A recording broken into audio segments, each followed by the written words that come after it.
Iran യുദ്ധം അവസാനിപ്പിക്കാൻ Russian president Vladimir Putin നിർദ്ദേശിച്ച ഓഫർ തള്ളിയിരിക്കുകയാണ് US പ്രസിഡന്റ് ഡൊണാൾഡ് ട്രംപ്. ഇറാനിൽ ഏകദേശം 11 ടൺ സമ്പുഷ്ടീകരിച്ച യുറേനിയം ശേഖരമുണ്ട്. ഇത് റഷ്യയിൽ സൂക്ഷിക്കാമെന്ന് 90 മിനിറ്റ് നീണ്ട ഫോൺ സംഭാഷണത്തിനിടെ പുടിൻ അറിയിച്ചു. ഇറാന്റെ ആണവ ശേഖരം നിയന്ത്രിച്ചാൽ റഷ്യയ്ക്ക് മിഡിൽ ഈസ്റ്റിലേക്കും ആണവ നയതന്ത്രത്തിലും സ്വാധീനം ശക്തമാക്കാം എന്നതാണ് ഇതിലെ പിന്നിലെ പ്രധാന കാര്യം. സമ്പുഷ്ടീകരിച്ച യുറേനിയം സിവിലിയൻ ആണവ റിയാക്ടറുകൾക്കുള്ള ഇന്ധനമാക്കി മാറ്റാമെന്ന് റഷ്യയുടെ റൊസാറ്റം ഏജൻസി അറിയിച്ചിട്ടുണ്ട്. യുറേനിയം ശേഖരത്തെ സിവിലിയൻ ആവശ്യത്തിന് ഉപയോഗിക്കണമെന്ന ഇറാന്റെ ആവശ്യവും ആണവായുധ ഗ്രേഡ് വസ്തുക്കൾ ഇറാനിൽ നിന്ന് മാറ്റണമെന്ന US ആവശ്യവും ഇതിലൂടെ നിറവേറ്റാം. എന്നാൽ ഈ നിർദ്ദേശം നിരസിച്ച ട്രംപ് യുക്രൈനിലെ യുദ്ധം അവസാനിപ്പിക്കാനാണ് ശ്രദ്ധിക്കേണ്ടതെന്നാണ് ഉപദേശിച്ചത്. ഇറാനിൽ ആക്രമണം പുനരാരംഭിക്കാൻ ട്രംപ് ആലോചിക്കുന്നെന്ന വാർത്തകൾക്കിടയിലാണ് ഈ വാർത്തയും പുറത്തുവന്നത്. ഇറാനിലെ യുറേനിയം തങ്ങൾക്ക് കൈമാറുകയോ നശിപ്പിക്കുകയോ വേണമെന്നാണ് US-ന്റെ ആവശ്യം.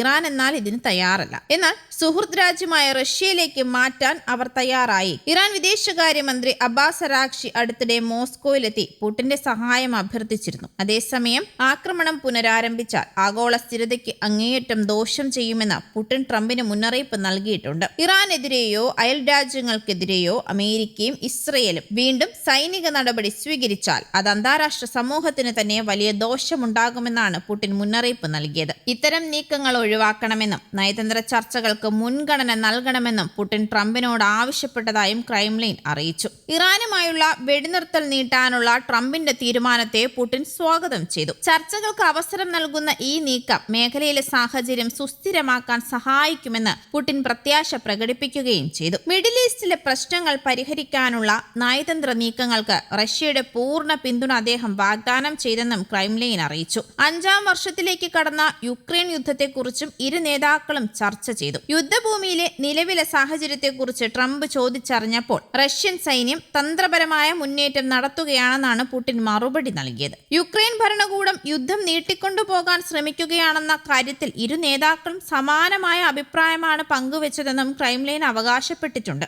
മെയ് 9 നടക്കുന്ന റഷ്യയുടെ വിജയദിനാഘോഷങ്ങളോടനുബന്ധിച്ച് താൽക്കാലിക വെടിനിർത്തൽ പ്രഖ്യാപിക്കാൻ തയ്യാറെന്ന് പുടിൻ അറിയിച്ചു. ഈ നിർദ്ദേശത്തെ ട്രംപ് പിന്തുണയ്ക്കുകയും ചെയ്തു. 2ാം ലോക മഹായുദ്ധത്തിൽ ജർമ്മനിക്കെതിരെ സോവിയറ്റ് യൂണിയൻ നേടിയ വിജയത്തിന്റെ സ്മരണയ്ക്കായാണ് റഷ്യ വിജയദിനം ആഘോഷിക്കുന്നത്. യുക്രൈന്റെ പ്രത്യാക്രമണ ഭീഷണിയുള്ളതിനാൽ ഇത്തവണത്തെ വിജയദിന പരേഡ് നിയന്ത്രണങ്ങളോടെ മാത്രമായിരിക്കും നടക്കുകയെന്ന് ക്രെംലിൻ നേരത്തെ വ്യക്തമാക്കിയിരുന്നു. അതേസമയം പശ്ചിമേഷ്യയിൽ നിലനിൽക്കുന്ന യുദ്ധസാധ്യതകൾ വർദ്ധിപ്പിച്ചുകൊണ്ട് ഇറാനെതിരെ കടുത്ത ഭീഷണിയുമായി അമേരിക്കൻ പ്രസിഡന്റ് ഡൊണാൾഡ് ട്രംപ് വീണ്ടും രംഗത്തെത്തി. ആണവ കരാറിൽ ഒപ്പുവെക്കാതെ ഇറാന് മുന്നിൽ വേറെ വഴിയില്ല എന്നാണ് ട്രംപിന്റെ മുന്നറിയിപ്പ്. ഇറാനുമേൽ സമ്പൂർണ്ണ വിജയമാണ് ലക്ഷ്യമെന്നും ട്രംപ് പറയുന്നു. അതിനിടെ യുദ്ധം പുനരാരംഭിക്കുമെന്ന ഇസ്രയേൽ പ്രതിരോധ മന്ത്രി ഇസ്രയേൽ കാറ്റ്സിന്റെ ഭീഷണിക്ക് പിന്നാലെ ഇറാൻ തലസ്ഥാനമായ ടെഹ്റാന്റെ വിവിധ ഭാഗങ്ങളിൽ വ്യോമ പ്രതിരോധ സംവിധാനങ്ങൾ പ്രവർത്തനക്ഷമമാക്കിയിട്ടുണ്ട്. 24 മണിക്കൂറിനിടെ 6500 ടൺ സ്ഫോടക വസ്തുക്കളും ആയുധങ്ങളും അമേരിക്ക ഇസ്രയേലിൽ എത്തിച്ചതായി ഇസ്രയേൽ പ്രതിരോധ മന്ത്രി വെളിപ്പെടുത്തി.